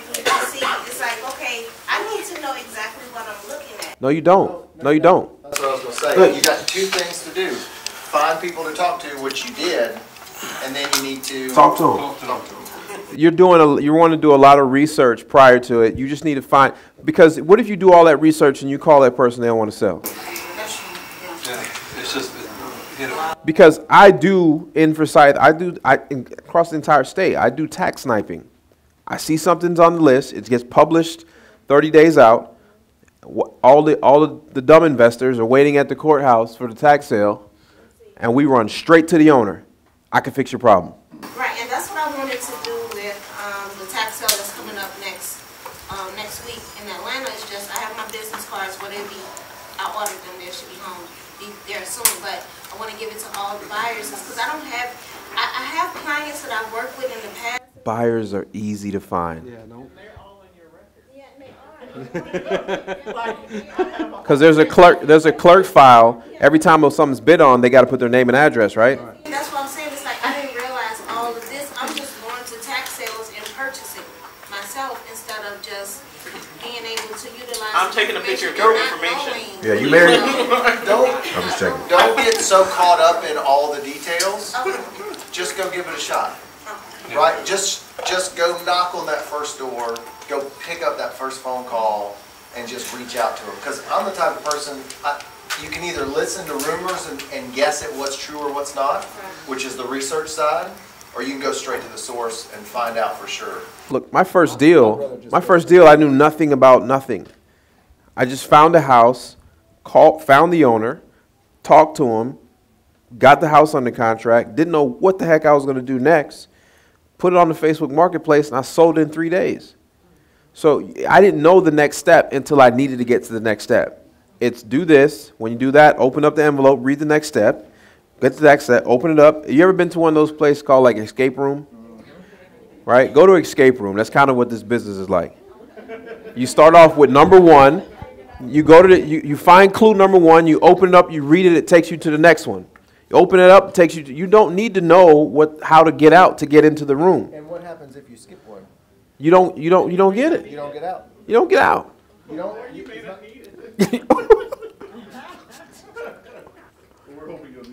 Yeah, hope you need the next one.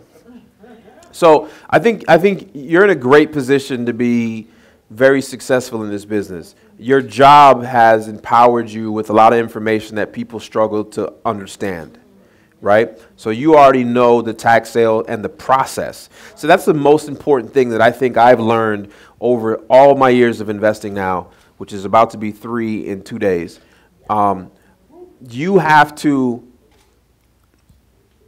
You already know this information and you understand the process. And I think that's what a lot of people don't want to figure out, right? Instead of trying to figure out, does this zoning correctly? Do they want to do this, do that? Find out the process because I know the process of a tax foreclosure sale in the state of North Carolina, I know how to put myself in there to solve the problem before it gets all the way to the end. And you know, and your job has just taught you about that. You just need to have your sons ready to go. You need to get that. If you can see 2020, you need Deal Machine, and you need to be sending them postcards now so that they call in your sons in 2020. It works like that. You privy to information that a lot of people don't see. And I will get the Deal Machine. Yes. Yes, ma'am.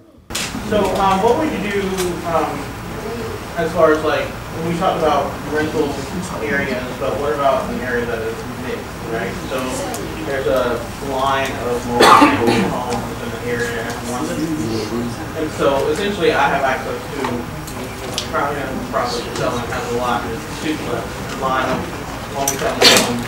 $500,000 homes have been built in there. On one side of the road, other side of the road, still low income. So how would you handle it? Depends what side of the road you're on, I guess. Yeah. Right, because investors don't buy on speculation.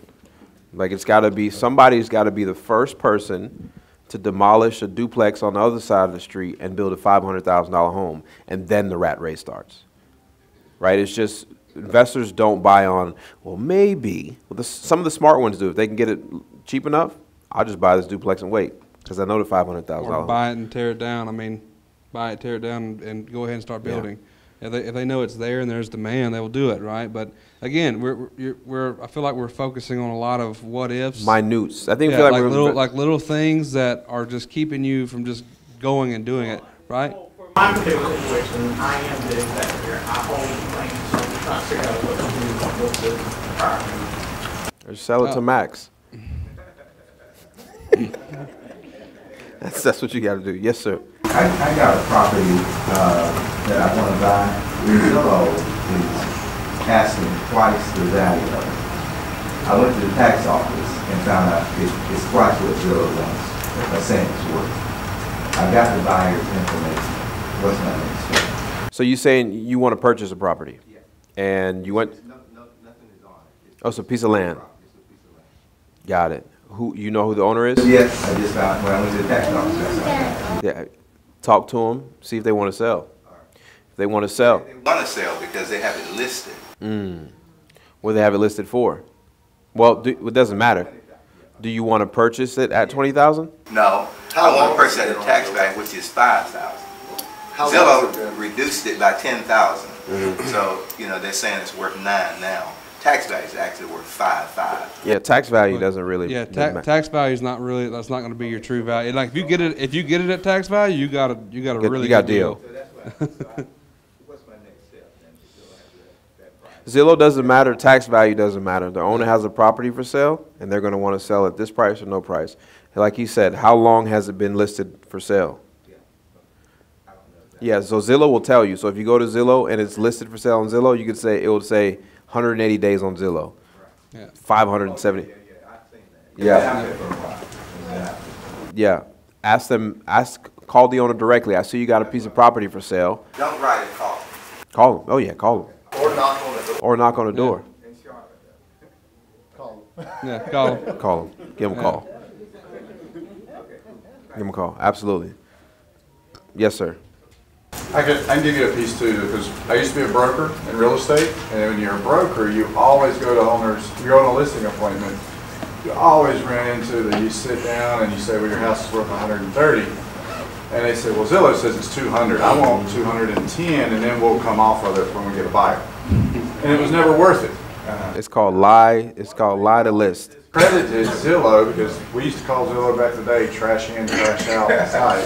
It's gotten better, but I used to always sit with people, and they just could not get over that whole, well, Zillow says this, it's got to be worth that. I used to tell them, I said, Zillow's wrong when the CEO, and this was back the day before the 2009 crash, the CEO of Zillow had to sell his house, and he took $2 million less than what Zillow said it was worth. And that's true. Yeah. And he did. So I'd say it to everybody, and they go, huh.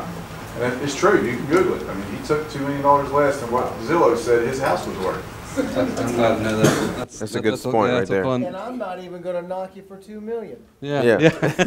Yes, ma'am. Okay, so what do you do, like, in instance, like, you don't want people to, like, the lenders to pull your credit, but they ask for proof of funding, like, from the owners or the sellers? So you're saying you approach a seller, and they want proof of funds. Are you sure you're dealing directly with the seller? No. Yeah. I've never had a real seller ever ask for that. That's a good, yeah. I didn't even think about it because I forget that there's some, we don't even list our properties. Like, we don't push them out to other buyers because we know who our buyer is usually when we're walking in it. But I know that daisy chaining is a huge thing right now where people just feel like they should get paid because they clicked a button on their email.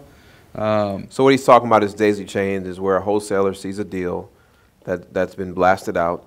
They take the email, blast it out again to somebody else with a higher price. So I've never had a real owner ask for proof of funds. Yeah. Because I used to be a broker. I've never had a seller ask a buyer for proof of funds for a house unless it was a multi-million-dollar listing, so they didn't waste their time showing you the house. Yep.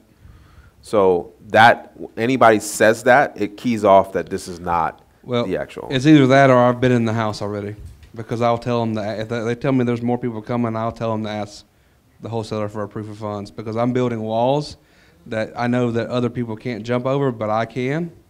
So I'm gaining their trust. Well, obviously I'm not here to buy your house, so I'm going to give you some advice. Realtors are going to lie to you, tell you that they can sell it for this, and eventually they're going to reduce it. Ask them if they'll list it for a price they know it'll sell for in 30 days, or they'll take a 1% commission. Oh, I could do that? Yeah, you could do that. You can ask them to reduce their commission, but make sure they give you a price that they know they can sell it for in 30 days. So that way that you know they're not lying to you and just telling you what you want to hear, because a lot of them will do that. You got other investors coming. Oh, make sure they have a proof of funds. They have at least 2% down, 2% down payment to put down as earnest money, and that the contract is non-assignable. And I'm going to explain I'm going to educate them on what that means. So whenever they know, when you come in behind me and they go, hey, I like you and all, but your contract, what it appears to be what you're doing, I don't want to do that. And then you're going to go to Wholesaling Houses Elite and go in there, what do I do when they say they don't want the contract non-assignable? Well, I've already set all these walls up for you that eventually they're just going to go with me anyways. That's why I usually tell them, I was like, what's going to happen is they're going to get the contract and then they're just going to sell it back to me. So I'm just going to get it either way, so I'm not going to negotiate against myself, so I might as well not even give you a price. Right? I'm just going to be your friend, give you some advice. I'm not here to buy the house. Now, if you want to sell it, I'll buy it. But if you want to have all these other people come in and waste my time and your time, then let me just give you some parting advice, and then we'll go that direction, and I'll buy it from somebody else when they get it under contract. Multiple people in one house. Yeah. I hate when they do that. Yes, sir. I got 2 questions for you. The first question I was going to ask is there a list or a website where you can get a list of vacant properties? There's a way to get it, yes. So the Postal Service runs a list of vacant properties that are they deem vacant.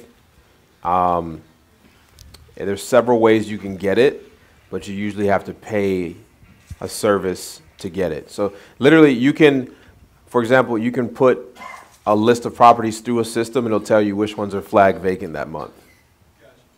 But there's not just a raw list. You can say, hey, give me every vacant house in Forsyth County. Okay. My second question for you was, is there any quick math you can use for going through a case of flip to just get a rough estimate for repairs? Like what number would you use? Yeah, look, I want to hear that. I mean, I think and I feel like it'd probably be a lot the same here, right? So I just base it off of a scale. If it's a lipstick, which is what I call just paint flooring, I'm going to go $10 a square foot, depending on the neighborhood, right? If it's a really nice neighborhood, it's totally different. But for what most people are working on, median, style homes, $150,000, $175,000 homes, $10 a square foot, which are very, very few of those that we see that we actually purchase. And then we bump it up to about $15 to $20 a square foot based on the finishing, based on the neighborhood. It's going to be kind of more of a medium rehab where it's going to be paint, flooring, and some updates.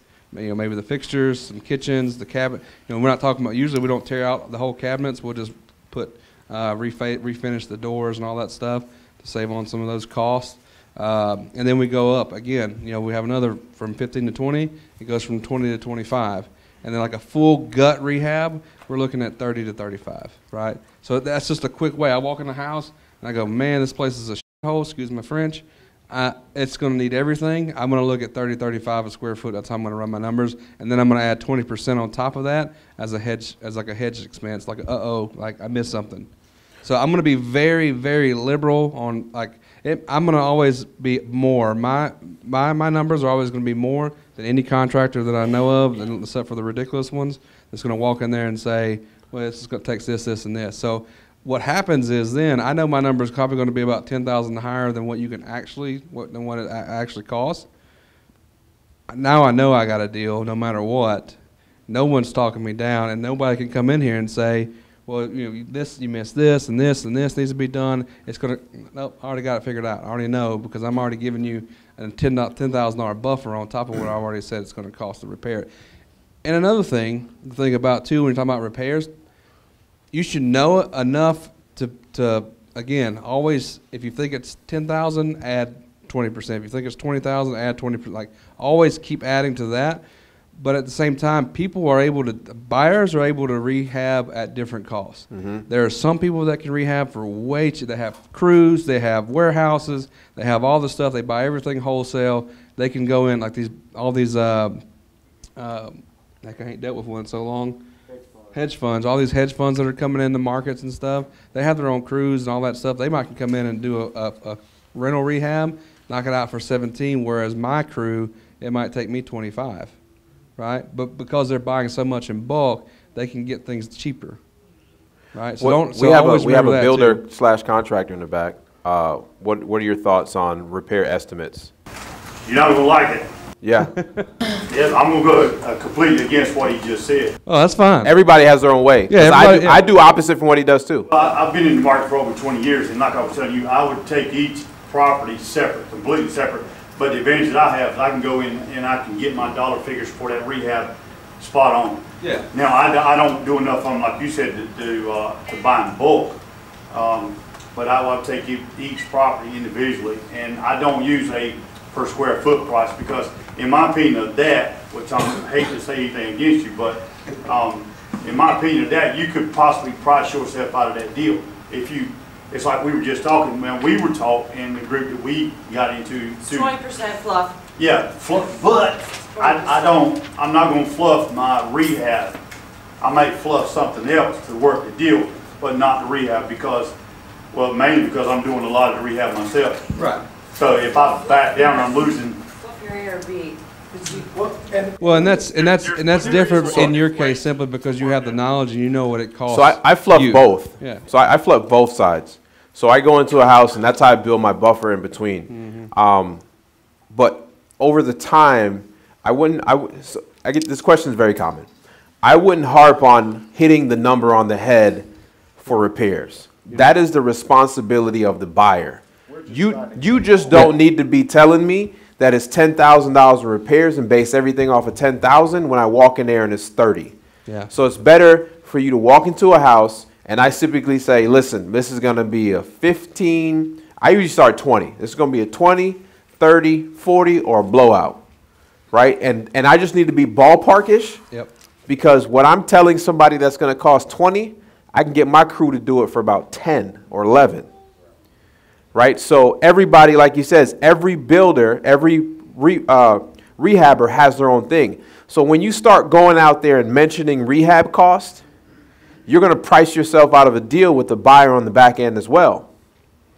I simply don't like to put rehab cost on any of my deals. You're not going to lock me in on something I said. You're not going to hold it against me when you get in there and it's double. Yeah. I simply push a deal out and I said, this is the price. Sometimes I don't even put a price on it.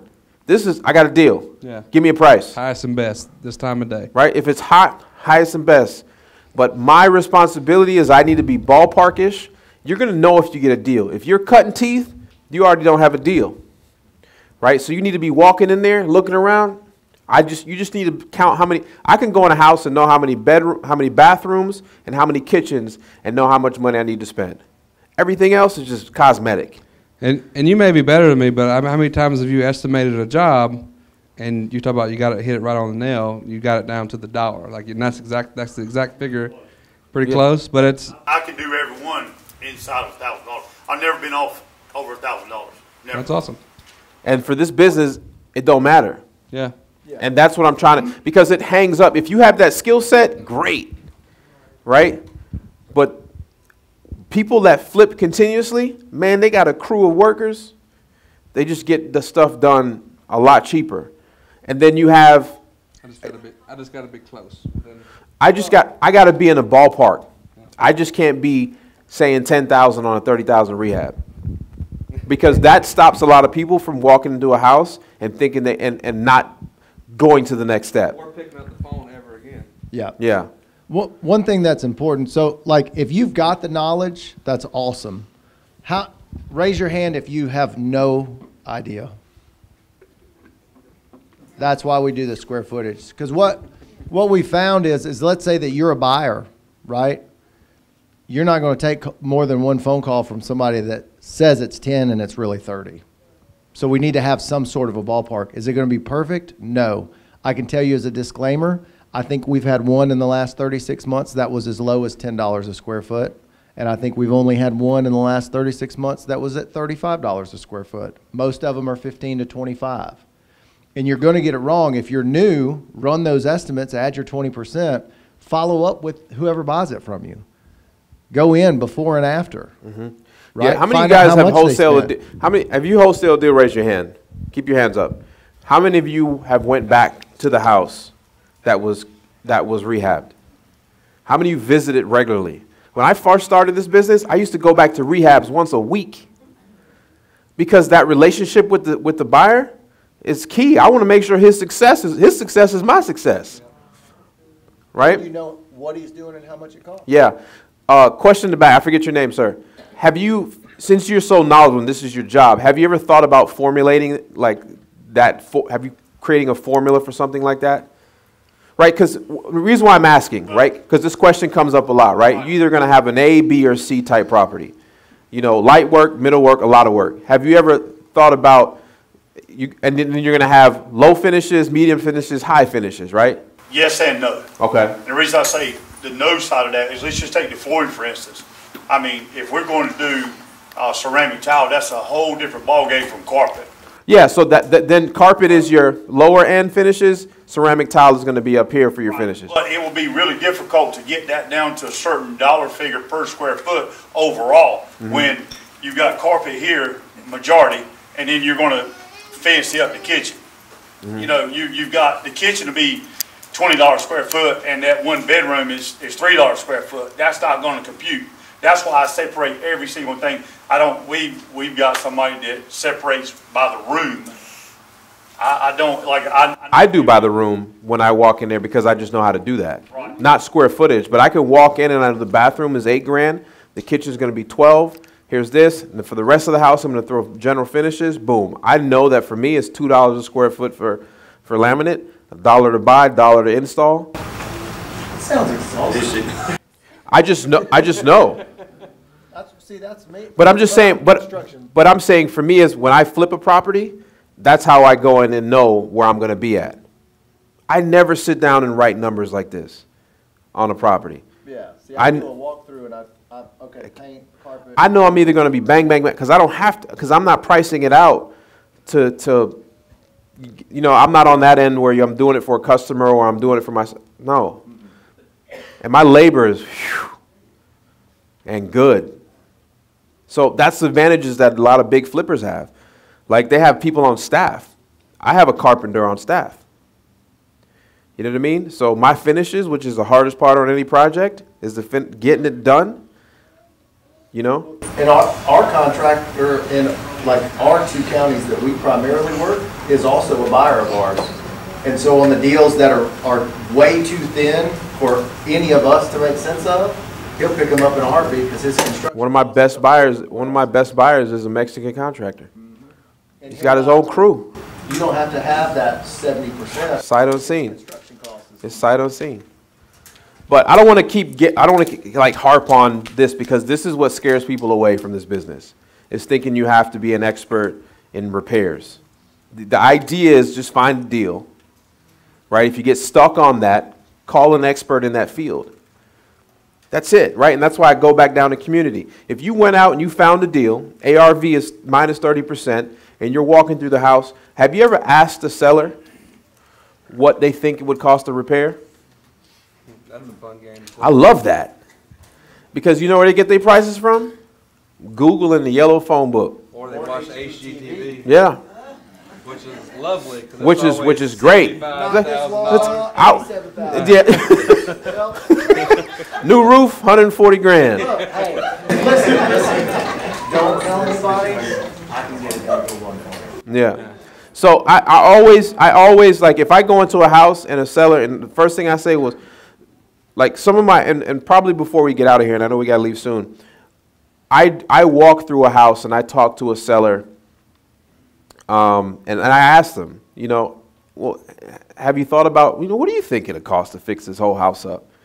Well, I know the kitchen's this and that, probably 60, and in my head I'm throwing 30 all day long, and I'm like, you're a little high, about 55 would do it. So yeah, but you're close, pretty close. You must know what you're doing. So you can use that. So and if I don't have to buffer the ARV, I can get them all right there.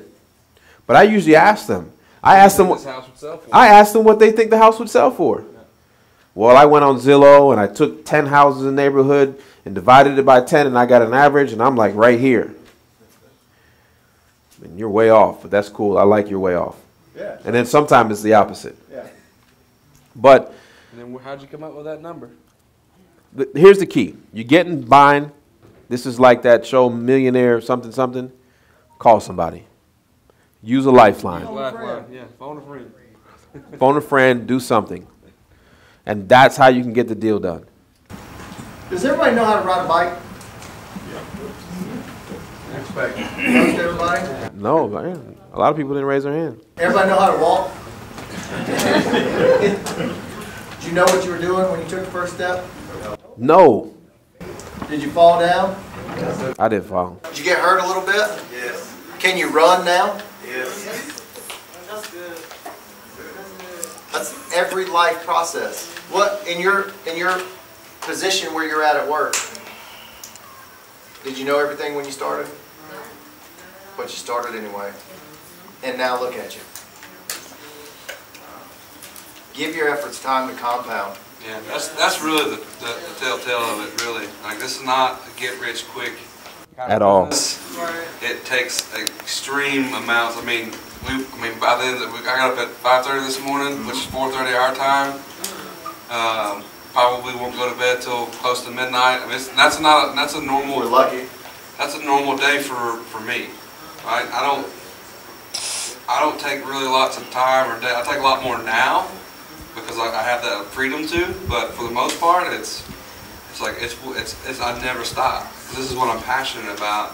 And on top of that, being able to share and help other people find that passion and see that I can do this too. And it doesn't, it's not hard. Like, none of this stuff is difficult to understand.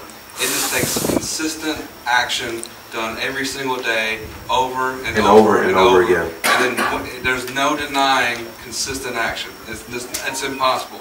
I don't care who you are, what you do, what your background is. If you do something consistent every single day, good things will happen to you. We were listening to that. So, sorry, I know we're running, but we were listening to some CDs. If y'all want a great CD set to listen to, Nobody listens to CDs, Adam. Raise your hand if you got a CD player in your car. So, all the people that can't ride bikes. So listen, Jim Rohn, The Art of Exceptional Living will change your life. And he defined. You can get it on Audible. Yeah, you can get it on Audible for those of you that are technologically proficient. Two things that he says. The Art of right? Exceptional Living. And this will be the one thing, and I'm gonna shut up after this. Oh yeah. I'll talk some more than that. The two things. Definition of success. You know what it is? Repetition. Of what? A few simple disciplines practiced every day. Right? Because we get in this habit of thinking we want to do something big. And we put off the little things. If you just brush your teeth real freaking hard once a week, right? They'll be clean for the week, right? How ridiculous is that? Right? But that's the way our mind thinks about all these things. Yeah. But it comes down to, do you brush every morning and every night? Because that's what matters. So it's a few simple disciplines practiced every day. That is a true definition of success. You know what the definition of failure is? The opposite. A few simple errors in judgment repeated every day. You guys have a choice. When you walk out of here today, you can wake up tomorrow and be a different person. Right? Yeah, that's what separates us from any other animal. You can wake up a totally different person than when you went to bed. But you've got to do it. Yeah. It's my mentor, Mr. Robinson, he says, right now is halftime. You go into the locker room, and it's halftime. And you can come out, and it can be a whole different ball game. But that all depends on you. So right now it's halftime. When you leave here, it's a whole new ball game. Don't get stuck on the things you don't know. Focus on the things you do know and move forward. fast. Right? So, got another got a couple questions, and then we'll get up out of here. Yes, sir. My name's Justin. Still brand new, no deals in the Hickory area. So in all the research, everybody always talks about finding deals, finding leads, the numbers, finding buyers. There's nothing really out there, especially North Carolina state specific, is talking about the processes between locking the deal up and closing table. So say I get a deal, I get it locked up. What's my next process? That's a good question. So you got the deal locked up, you found the buyer, right? You want to have the buyer sign your contract, and the contract is not executed until they put down a deposit with that contract at your attorney's office, right? So say, for example, you say you need to put down a $2,000 non-refundable deposit with this contract to this attorney. If you had the contract, that attorney should have already started title search. So the moment you get the contract, submit it to your attorney. Make sure you get an attorney that works with other wholesalers every single day. That's important. That's an important piece to your team. Once you get that property in a contract, send it to your title company. You should be out finding a buyer. Have the buyer execute the contract by signing it and giving it to you and the buyer, going to your attorney's office, or him bringing the check and the contract to the attorney's office. Once that has happened, the attorney should be doing title search the moment you gave. Once they get that cleared to close, you need to have communication with the attorney, and you need to be saying, hey, look, I just got a call from the attorney's office. We're clear to close. We're going to do it on this day, blah, blah, blah, blah, blah. You're going to go to you don't even have to go to the closing, but you want to set up, if you're dealing with an attorney that does this all the time, they're going to have the seller come in, sign they're going to have the buyer come in, sign the documents, drop the check. They're going to have the seller come in maybe 10, 20 minutes later, sign their portion, walk away with the check. If they record it, like we record here online, so it's immediate, record, you're going to get a call from your attorney. The deal has been closed. Come pick up your check, or where do you want us to send it to, or where do you want it wired to? And it's that simple. So that's why it's important to have a good attorney on your team so that they can facilitate the transaction. Your job is to get the contract, and you need to be in communication. See, in our office, we have a transaction coordinator. It's that person's job to talk to the seller, to talk to the buyer. And you want to keep a clear line of communication all the time. You want to set expectations all the time. You get the contract, you get title search comes back, you call the seller. Hey, title search came back clear. Looks like we're going to be good to close. As soon as the attorney gives me a date, I'll let you know. I know we said we're going to close on the 15th, but we may close earlier, but I give you a call. You call the buyer, same conversation, right? You're just managing the expectations of the buyers and seller, and you're navigating it all the way to closing. So your job is, once you hand it to an attorney, have that open line of communication. And you need to be calling every other day or every 3 days to the buyer and the seller, specifically to the seller, to make sure that they know what's going on. Keep them comfortable in the process, massaging them all the way through. And you'll get to the close before you know it. Okay, I know you talked about in some of your stuff about, you giving, the EMD to the escrow and a due diligence fee as well. Can you kind of touch on that as far as how that? Yeah, so in the beginning, when I started, I used to put $0 on the contract. I used to give 0 due diligence, and I used to give 0 earnest money. As I started to grow and got more counsel, what I realized is that I needed to have monetary consideration to make the contract valid and hold up in court if I ever had to go there. So what I do, what I consider monetary value, is $100. So what I do is, for every contract that I secure, I give $100 to the seller at the time we sign that contract. Now that could be $50 or whatever it is to you, but that's what I give, because what that $100 does is it buys my due diligence time. Say, for example, all of my contracts have at least a 10-day due diligence period on it. Okay? That means from the day we sign till 10 days, I can do all my due diligence on that property. If I don't like it, if I can't find a buyer, if I see that it's got too much work, I can back out of that contract within those 10 days, and you keep your $100 because that's what I purchased.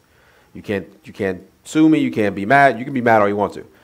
But then I give $100 to the attorney for them to, what I like to call, open up escrow. This contract, I'm giving the attorney, they're going to open up escrow for this actual property. And that's why I give 2 pieces of money to go out to each contract. Now, you can do a 50 and 50, but you need to give something, in my opinion. And give $100 after the 10-day grace period? Do I give it to him after? Yeah, you give it to the attorney once you get 10-day period for... No, I give the attorney the earnest money deposit so they can open up escrow the moment I get the contract. And the moment I sign the contract, I'm giving $100. We have a bank account where we set up, we do bill pay, and boom, that person gets that money from BB&T. One other thing I would say is this, and this is coming from somebody whose wife is an attorney and deals with a lot of wholesalers. Make sure that when you drop your contract off, and if you do not have a buyer, you let the attorney know, like, hey, hold off on title until I let you know, right? Because what happens is you're going to start incurring fees because they're going to start running title work, and if you don't close, guess who's responsible for those? My wife has probably about $3,500 right now in outstanding title work fees that people haven't paid her, that's had to come out of her pocket, simply because of people abusing that and going, here's this, go ahead and run title. Sorry, we didn't close, or I couldn't find a buyer. Well, you owe me this, and it's kind of hard to go after somebody for $175, right? Got it. But done enough times, that attorney gets really, really tired of working with wholesalers. So you can open up escrow without starting the title work? Well, you'll say, look, this is what I do. This is what I did before my wife was an attorney. I would drop the contract off. So here's my $100 earnest money. Hold on to it. Don't do anything until I call you and let you know to run title. Because they could usually, in South Carolina, they would run title for me, and they'd get it back usually in 3 or 4 days. So that's plenty of time to go. I got a buyer. Okay, the buyer's not going to close within 3 or 4 days. Most aren't anyway. So as soon as I got a buyer, okay, go ahead and run title. Clear to close on both sides. Go, right? Just make sure. Because a lot of people don't understand that when I hand off something to an attorney and they start working on it, or a title company and they start working on it, I'm now responsible for those charges. Right, if it doesn't close out, you're not responsible for it when your buyer's paying for it. But if you don't have a buyer, that's you. Cool. Got a couple more questions. Yes, ma'am. You in the back. Yes. A separate assignment contract for your end buyer. Correct. So when when the buyer agrees to buy the property, he signs an assignment contract, and that's what he's delivering to the attorney with his non-refundable earnest money deposit. Yes, sir. In the back. Oh, sorry. Yes, ma'am. Question is, what would be the steps to take to start a Airbnb? What would be the steps to start one? Do you have a property already? I do not. Okay. Do you look to purchase one or arbitrage one? Arbitrage. So what we do is we find landlords that are looking to rent their property, and we simply arbitrage it by. Yeah, we basically say, hey, listen, we're a short-term rental company. We work with executive rentals and stuff like that. We're looking to rent your property long-term and then turn around and rent it to our people short-term. A lot of people are going to be okay with it. Some people are going to be confused, but you're going to give them assurances that, you're going to have extra insurance and all that other stuff like that. And you get a long-term, but you got to make sure that the property is going to be rentable on Airbnb. One way we find out is we use a website called airdna.co. You put the property address in, the bedrooms, the bath. It's going to tell you from all the data that is gathered from Airbnb what the property is going to be worth, what the property potential income is going to become from it. So if you rent a property for $1,200 and they're saying, hey, you can make $2,400, $3,000 a month, then that's a good property, right? Then you just go and execute that contract for long-term rentals. It's pretty simple. You're going to go into a lease with somebody. You're going to turn around and put it on Airbnb. It's like you left and you're subletting your apartment. That's really it. You're just doing it with multiple people. And if you, there's a guy, Tommy Holt, he was on my podcast. He just put out a course for that, I think for like $300-400, and he goes through step by step the contracts and everything. And that's a good investment if that's where you want to go. I've done it. It works. You just gotta. It's just like anything else. You're gonna beat the phones and find the right landlord. Yeah. But it works, and it truly is income without having to purchase a property.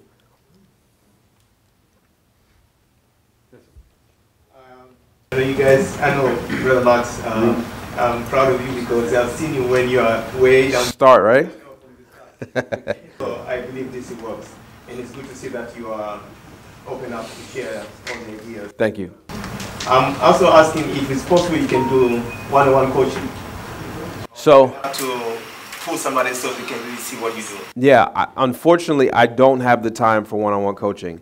I barely have enough time for myself. I do a lot of things in real estate, and then I do a lot of stuff outside of real estate. I have about 5 different businesses. So I don't, the reason why I can never do one-on-one coaching is I don't want to take your money and not give you everything. Now, these guys do it, but I don't do it because I don't have the time. Like, I leave early in the morning. I head out. I've flown 250,000 miles this year already. So I spend a lot of time in a plane. I don't want you to pay for something and you not get above and beyond what you pay for. Yeah, go ahead. I know you're not a fan, but if you were to do a double close in North Carolina, you have to use transactional funding, or some attorneys will use the buyer. I heard there are some attorneys that will use the end buyer's money to do both. My attorney from day one told me he wouldn't do it, so I built my business around not doing it. Yeah. But if you need transactional money, I did it in let me know. South Carolina.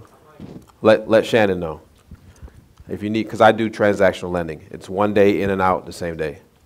Comes back. There is a cost to it. I think anything below 100,000 is just a flat $2,000. All right, we're done. So I appreciate everybody coming out. I hope you've got some value added. I know there was a lot of in-depth questions. We try to do this once a month. Instagram. Yeah, follow these guys on Instagram. I'm going to be in Mississippi at their event speaking next month. So if you guys feel like flying down, it's a good. We'll do our local rate for your folks here. Yeah. So it's not $100 off. Yeah. So follow these guys on Instagram. What's your Instagram? Mississippi. And Big Sip Real Estate. Mississippi and Big Sip. How much is your event? You can do it for $3.95. It's $4.95. We do $3.95 for our local folks. So we'll extend that to you guys. Yeah, I just have to get you the links. So I'll give you our cards, and you can message me, and I'll send you the link if you're interested in going. Because it's a special link that nobody else has except for our. Yeah, just don't post it anyway. Yeah. Look, I appreciate you guys coming. I hate to run, but I have to get ready to go catch a flight.